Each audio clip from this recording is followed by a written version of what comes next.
Hello, hello, everybody.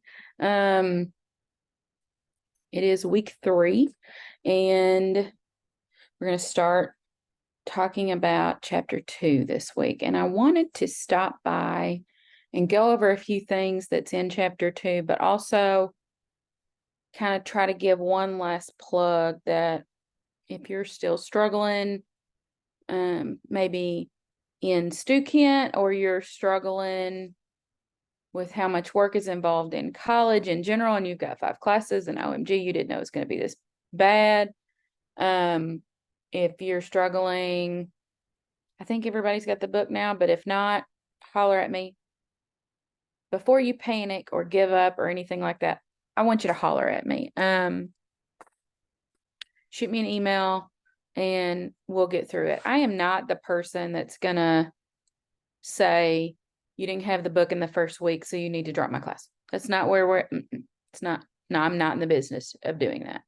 However, I do need you to know realistically how much is expected of you in college in general, not in this class specifically, but I think a lot of us sign up for school and not really realizing that being a full-time student, a full-time employee, and a full-time parent sometimes is almost impossible.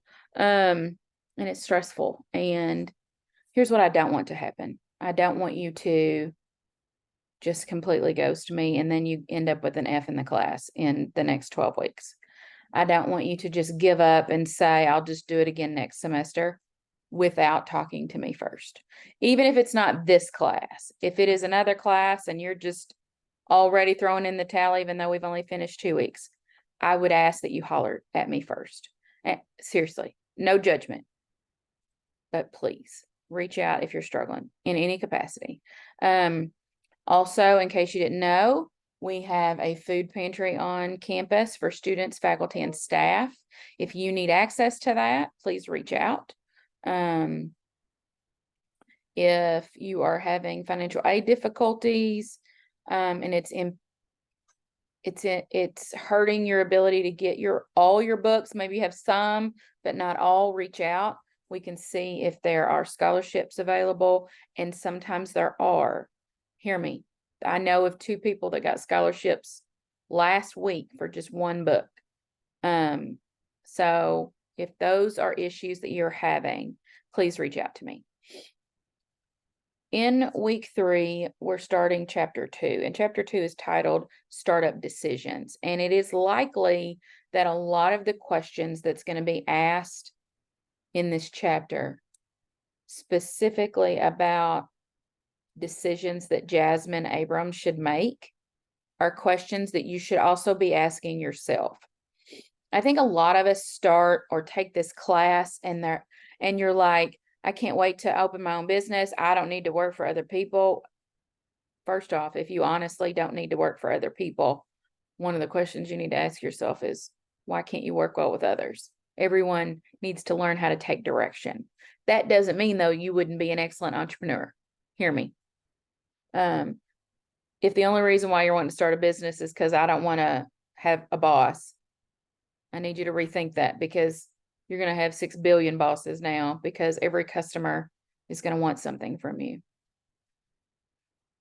I really, really want you to take this chapter to heart, especially in the questions that we're asking of Jasmine's business. And so, a couple of those questions.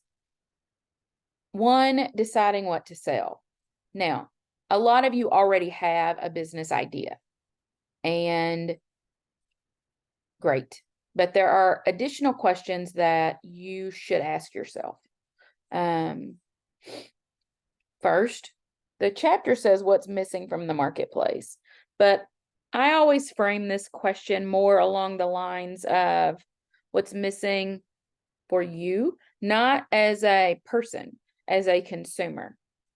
What do you get frustrated every time you go out to find or buy this thing? What is that? And what is the frustration? You get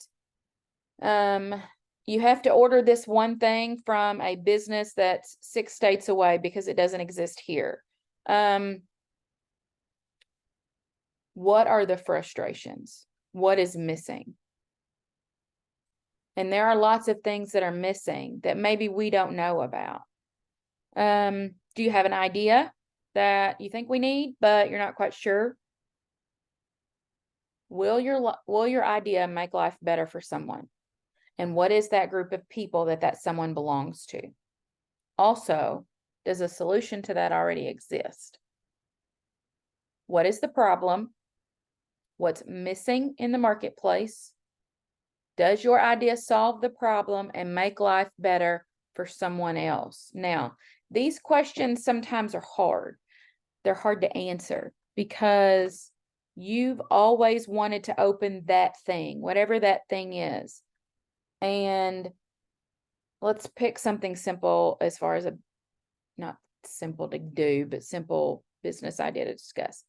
Let's talk about a hair salon. I don't care if it's a barbershop or if it's a full service cosmetology place, whatever. It's a place that cuts hair for the simplistic argument for today. How many hair salons exist out there? 6,025,000. I mean, tons. And we push out more hairstylists every single day, and that is a great thing. And if you are one of those hairstylists, one of the questions I want you to ask yourself this week is, do you offer something that the world currently doesn't have, or your neighborhood currently doesn't have, or whatever? Is your business going to make life better for someone else, specifically a group of people? The answer is never everyone, and you're going to get sick of hearing me say that. Does a similar solution or does a similar business already exist? Ask yourself that realistically. Because sometimes we don't always get the answer we want when we're asking those questions. If the solution already exists in someone else's business, is there an improvement that you could do on that business to not only gain customers from their customer base, but also gain customers that maybe don't realize that they need that solution to? I'm not going to ask you to go invent the next iPhone. I'm not. I'm also going to not ask you to not open a hair salon. That's not where we are today. It's not what I want. It's not my job to decide whether your business is a good idea or not. You will start getting some feedback in some of your assignments from me, especially the ones that we're talking about your business and not someone else's business, not Jasmine's business, that I'm going to try to ask you some hard questions, because the last thing that I want is for you to open a business that you are not fully prepared to do, nor do I want you to throw out some money and it sink because maybe this wasn't a well thought out idea. So for the purposes of our class, it's a brainstorming class, it's a working through these hard questions class, and Chapter 2, Honest to Goodness, does a fantastic job of getting us started in that conversation. There's other questions that I think you should ask yourself, especially for those of you that don't actually have a business idea, but you're thinking about it. Maybe I should go into business for myself. Maybe I should start a side gig. Maybe I should see if I could turn this hobby into something that brings in money. Do you have a skill set that you could monetize in some way? It could be anything. It could be teaching piano lessons. It could be welding. It could be making hair bows for toddlers. It could be creating websites. That skill is, for the sake of this discussion, whatever that skill is, could you monetize it? And what would that look like?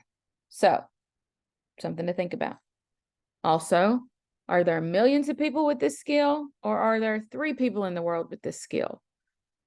And that one's kind of hard. And I just read a book a couple of weeks ago, and one of the characters, he worked for a company that created locks, not a safe. He wasn't the safe creator. He was one of the creators of this special kind of lock that you put on a safe. He was one of 3 people in the world that could open this safe. Now, is that a realistic thing? Actually, it is. It's a real thing. I wish I could tell you what kind of lock and stuff it was. I can't remember. That's not the point.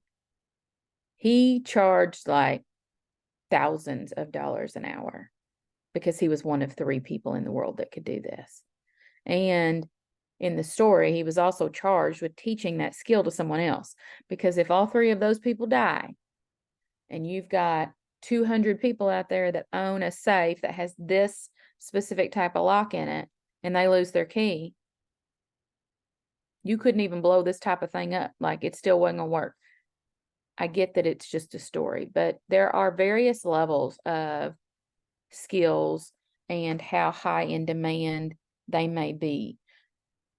I can make hair bows for toddlers, true story, and preschool and kindergarten and all of that. Is that a very high in demand skill? I wouldn't call it high in demand. Can you make a buck off of it? Absolutely you can. Not everybody is both willing and able to do that.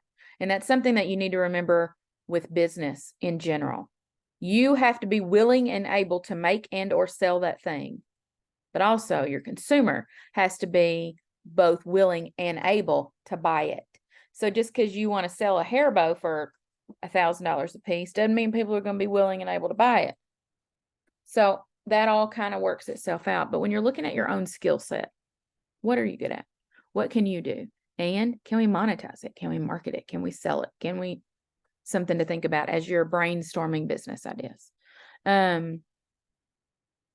What are you passionate about? More than anything.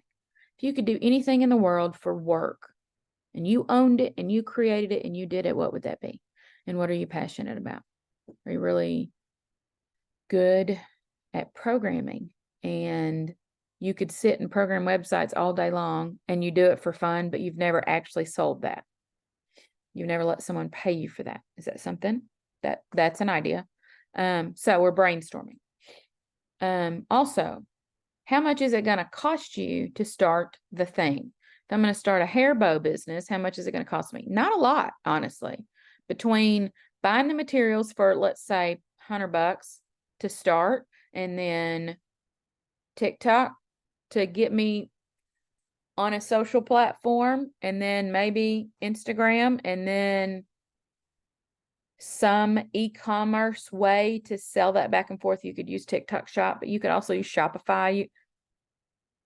Do I want a website? Do I need a website? Should I add Facebook? Because those are other questions we will ask later. But when you're doing your startup brainstorming, when you're doing your business idea brainstorming, one of the things that you really need to ask yourself is, big picture, how much is it going to cost for me to start this? Also, what's going to prevent you from starting it? And I don't just necessarily mean money. I mean, is there a law out there that is going to prevent you from starting it? And I'm going to use the medical marijuana dispensary and growing laws in Arkansas. So it's not been legal for very long, but the law didn't actually make it legal across the board. It made it legal for these sets of companies, this set of companies, to start those types of businesses. And there's huge barriers if you and I want to go into that business or that industry and start a business of our own. Huge barriers. Legally, they could prevent it because the law did not just legalize it for all of us to start one of those businesses. So what kind of barriers are there in the industry that you're thinking about? How much is it going to take for you to get the first one started, whatever that is? How much do you need to mark it up? And we'll get down into the nitty-gritty on this later, but we sometimes look at people that are selling things in a way that makes us think they're trying to cheat us out of something. And then we go next door and we buy it. And then we look at the price again, and we all of a sudden think that maybe they're not cheating us, but we kind of snub our nose at it and go, oh, I would never pay that much for that. Hear me. There are people that try to cheat us, and there are people that absolutely charge too freaking much for what they're selling. Not questioning that. However, you being the cheapest of selling the thing is also not good either. There are things that I want you to take in consideration when you're starting to brainstorm and starting to think about how much you would sell that thing for. If I make a hair bow and sell it, I need to know how much it cost me to make one, how much people are willing and able to buy them, and is that enough for me to take the profit and make another one? So let's pretend that it cost me $2 to make a hair bow, and I sell it for $3. I made $1. Great, I made money. It's not enough for me to even buy the stuff to make another one, though. That's not sustainable long term. Even if I bought enough to make 100 hair bows, in that scenario, I can actually only then in turn make 50 because I didn't make enough per piece when I was selling it. Keep that in mind, how much you need to mark it up. We'll talk about percentages and all that another day, but don't just be the cheapest because you think you need to be the cheapest. We need to make enough to where we can make it again, but also so that we can provide for ourselves too. Keep that in mind. We are not in this to lose money. We need to provide for ourselves and for our families. We're buying groceries. We are spending money on their t-ball teams and on the kids' t-ball teams. We are trying to buy a house or a car or get out of debt or whatever the thing is. Don't undercut your services or the products in your own mind before we actually even open. Keep that in mind. Also, are you going to sell a product or are you going to sell a service? Something to think about. Products that you got to have inventory. Services you don't really. Even a house cleaning service, at most, you have to have cleaning supplies. At most. In some places that will contract with you will actually provide those for you. Things to think about. Then I would actually decide what makes you better than the competition. What are you providing that they are not? What gives you the leg up? It's called competitive advantage. Usually it's something along the lines of quality, of customer service, of speed.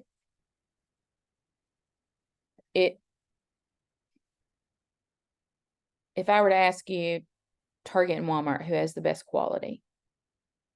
If I were to ask you of Target and Walmart, who has the best customer service? Who ships the best or fastest? You get the point. You may never go to one, but go to the other. You may hate them both. They're very successful companies, though, and they target very different people, even though they sell vastly the same thing. The toilet paper at Target is actually more expensive than the toilet paper at Walmart. But why do we buy it there? Customers that tend to do that tend to make a little bit more money. They're paying for the ability to get what? What are they paying for? They're in a face-to-face class, we would have a whole conversation about that. And this won't be the only time we hear about competitive advantage. What puts Target above Walmart? And in turn, in this case, what puts Walmart above Target? Walmart will always be cheaper. Target will never win the I'm cheaper than Walmart war, ever. But Target wins on a couple of other things. And it really depends on who your target market is to know fully who they're going after and why I'd be willing to spend $1 more per packet of toilet paper at Target just to not have to go to Walmart or vice versa. What is missing in the marketplace? What is it that you can do? How much is it going to cost you to start it up? How much should your markup be? And What is your competitive advantage? What makes you better than the competition? You have to figure that out. What changes need to be made? What could be used in a different way? Think about those types of questions. A lot of these questions are going to come up as you're doing your Jasmine Abram worksheets. Keep that in mind. Also ask yourself those same questions too. Also, when it comes to competition, if you've got a business idea and it already exists in the marketplace, go shopping at that place. Figure out what they're doing that's wrong and figure out what they're doing that's right. And then you need to ask yourself, what could I do to compete in this space and give me an advantage over them? That we'll have a deeper conversation later about that, but that is one of the first questions you need to be asking yourself once you figure out the thing that you're selling or the business that you're opening actually is already out there. Shop them and see what it is that is needed. One of the first questions that I asked you is what's missing from the marketplace.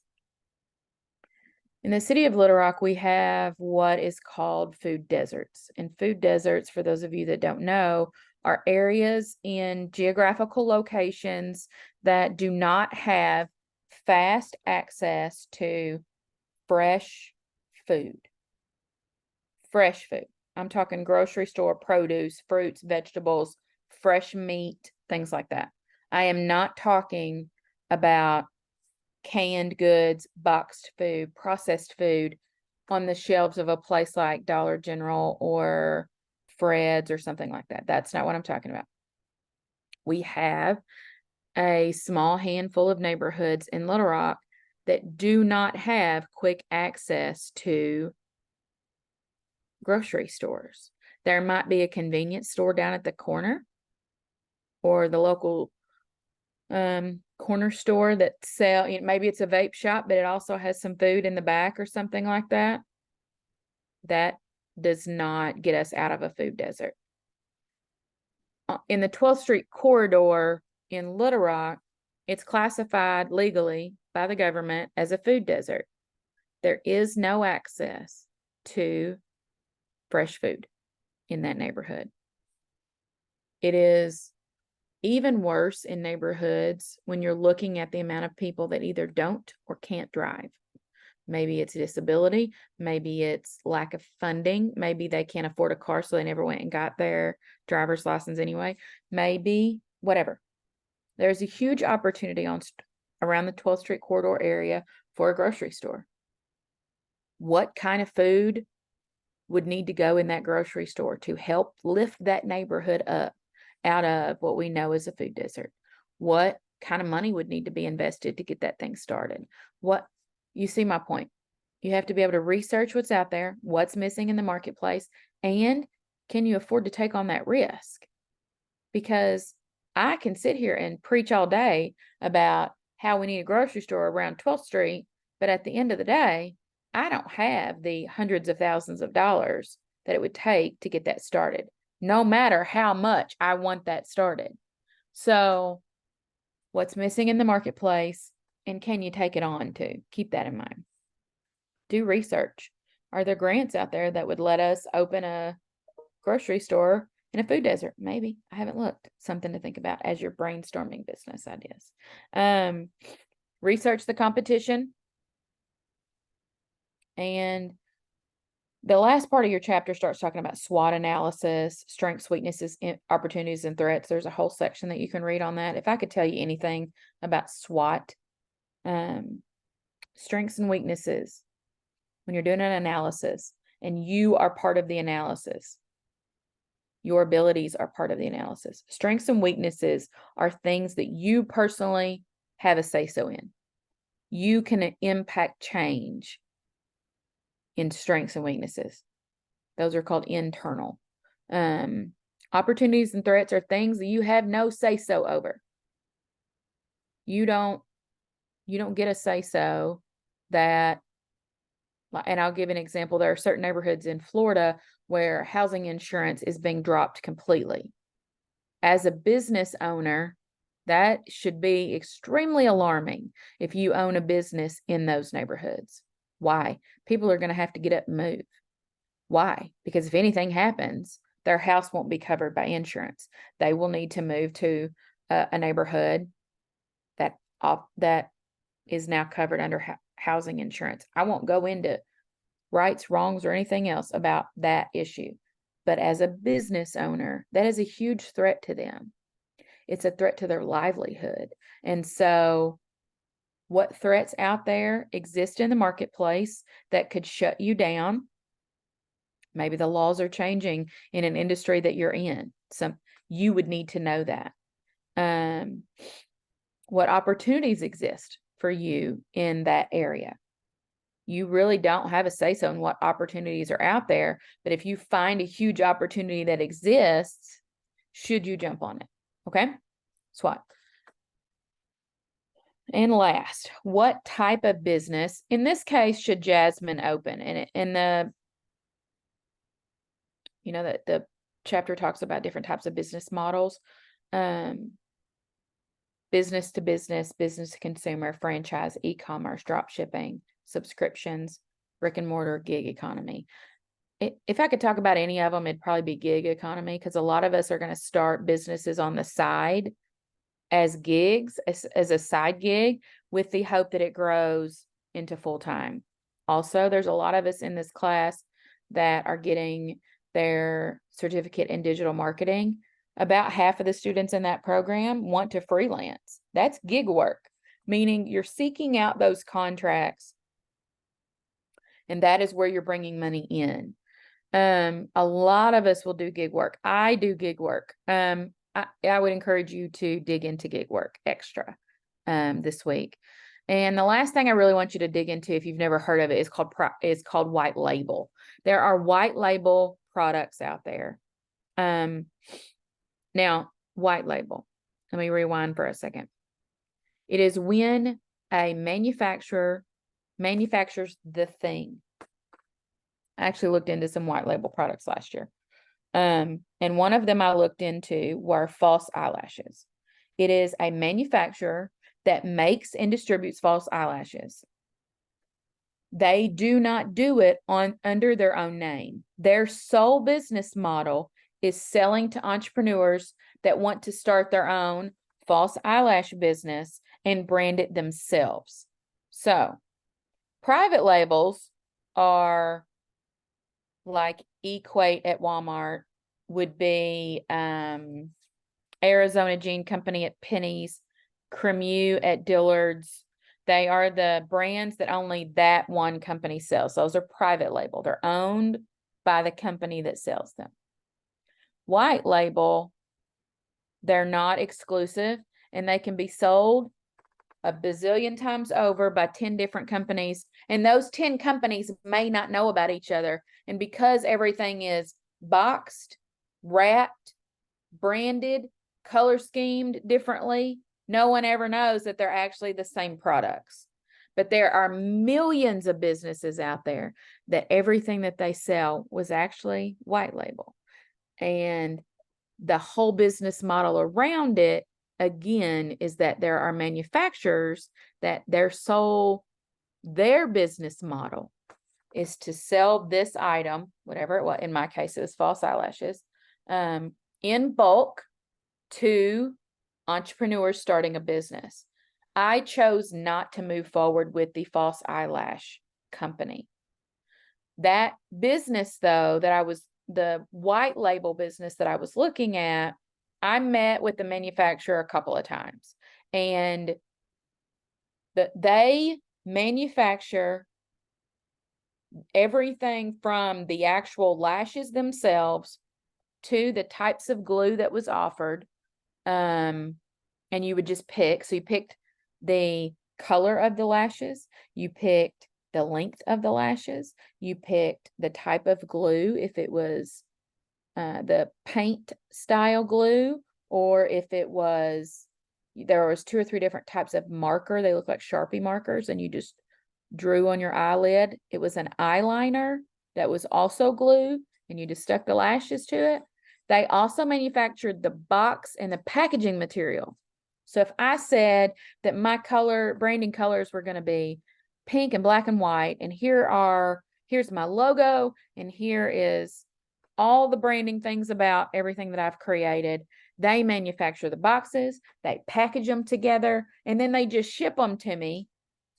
And I now have the inventory for my very own business. This packaging too looks nothing like, business over there that's also selling these things. And the consumer is almost, I say almost because, there's always the one, but no one's the wiser that my business, Lashes by April, to use that as an easy business name, and Lashes by Sarah over there, no one knows that they're actually the same thing manufactured by the same company, because that information is not anywhere, not on the website, not on the branding, not on the box, nowhere. It never says manufactured by Eyelashes R Us. White label products. When you're bored later, Google white label products and Google white label manufacturers and see what you can find, because you're going to find a whole bunch of stuff. And if you've got the time, money, energy, and effort to put forth on something like that, you can create a whole business model out of white label products that are branded in the way that you want them branded, and you can sell them how you want to sell them. And it is one heck of a way to start a business, because no one needs me inventing a new eyelash. But could I get my hands in the market of those people that pay for false eyelashes regularly?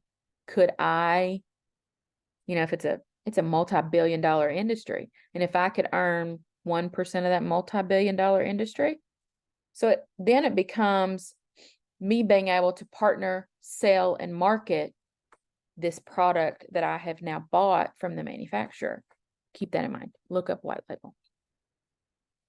And honestly, if you find something cool out there, shoot me an email. I love looking up white label products. Some of that stuff I couldn't even believe was white label. Anyway, if you find something cool, share it with us. All right. I'm going to stop there. That's in gist of chapter 2. Wait, I left off one thing. I also want you to start thinking about what business organization you're going to start with once you open. So the legal form of organization. So proprietor, LLC, corporation, partnership, nonprofit. Read up on all of those, because a lot of us just assume we're going to be a sole proprietor because we're our only business owner and that's it. Legally, that's not always the best way to go. So make sure that you are digging into the business ownership and the business ownership in Arkansas. All right, let's stop there. If you have any questions, holler at me. Read chapter 2. You've got chapter 2 quiz, and you've got another worksheet due this week. That one's a little bit longer than the one from last week, but it's going to keep going. And as you're answering these questions about Jasmine's business, answer them about yourself in your own mind. You might come across some things in StuKent that talks about journaling. And I'm going to start adding the journals into Blackboard too, but I'm not going to grade them. Those are for your own self-interest, your own business, your own. If you want to send them to me, you can. I'm happy to brainstorm and bounce business ideas and think and all of that good stuff. But some of the journaling questions that they have, they kind of really make you think. And we have a lot due this semester, so I don't really want to overwhelm you, but I also know that some of these questions that are in these journal prompts are actually really important. So I'm going to start adding them in, and in Blackboard, you're going to see a little link that says non-graded. So those are in the student resources of every chapter in StuKent. So if you're interested in those, go ahead and start your own business journal this semester. Like I said, I'm done, although I made it a little longer than I intended. If you ever have any questions, reach out. And I really do want you to do well. So if you're struggling, holler at me. let me know. I need to know that. If you're struggling in another class with something, holler at me. I'm the department chair. Tell me anyway. But week 3 is the week we start getting serious with some stuff. So if you need to reach out, please do, because I want to help. And so email me. You've got my email address. You can send me a remind message. By the way, if you didn't sign up for remind last week, it's time. I'm going to end it there. I think that's the 3rd time I've said that though. Anyway, holler at me if you need me, and I'll talk to you soon. Bye.